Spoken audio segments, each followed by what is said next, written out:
necessary, so she could like put their arm, because if you don't, apparently it's like it can cause a lot of problems of mobility and stuff. Doing all of that, but now they're like, oh yeah, and do you want the chemotherapy? And so I mean, she started on chemo this week, and so I'm like, oh. So if you've got any suggestions for, stuff that will help with chemo as well, particularly Chaga and charcoal. Chaga and charcoal. The Russians have been using chemotherapy with Chaga since 1955.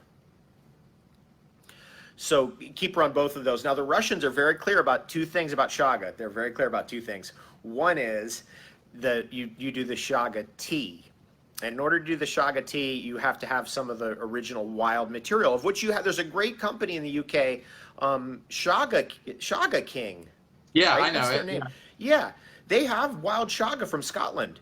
So you can actually get the material. So that's part of it. But the other part of it is what we do every day at my house too, which is we do a shot of, we call it the triple threat. We had, yesterday was, it's an alcohol shot of vodka with Chaga in it, pine pollen, all local from the local ecosystem. And then the third one was passion flower, just passion flower. So all in vodka and alcohol, and then you just do, boom, you just do a shot of that. That's very important also in your mom's case, because you need both the water soluble fraction and the alcohol soluble fraction. And so we do both at my house, and that's I'm not an alcohol drinker. You would never catch me drinking wine, beer, anything like that. No. I will do a shot of Chaga vodka, which doesn't have an effect like vodka. It's very, very interesting. We'll soak it in there for 3 months or longer, and it's kind of neat. So made from the wild material. The Russians are very clear on that. I'd also say with your mom, I have known many, many people, hundreds of people over the years, with maybe even thousands, people who had surgery to remove a lump or a large growth in their body, but didn't do the chemotherapy and are still alive today. Mm. So that also means that it's integrative. It might be, the growth might be too big or too problematic to actually dissolve naturally, or might be impossible.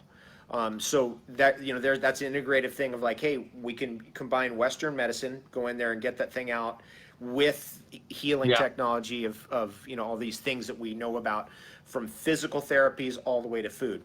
And I think that approach can be very, very successful. So tell your mom that. I will do. I'll try and have her watch this. We're talking about you, Mum. David's talking to you, so that hopefully that will help her, kind of give her some moral support, because she was pretty down at the weekend about the whole thing, like overwhelmed. So yeah, thank you so much for that. And I know that you are keynote speaker at the Truth About Cancer live conference. Is that correct? Yes, that's coming up. That's for everybody who can get to Anaheim, California. I don't know if they'll live stream it. They may. I'm the keynote speaker on Saturday night. I'm very excited about that. I'm very, very excited about what they've been doing, which is, again, creating alternatives. Any time in any field where somebody says this science is settled, we've got it all figured out, immediately you go to, nope, they don't, we need more choices, right? Because as soon as someone says the science is settled, that means monopoly. Right. That means monopoly. They've got a monopoly, so they don't want any types of other competition.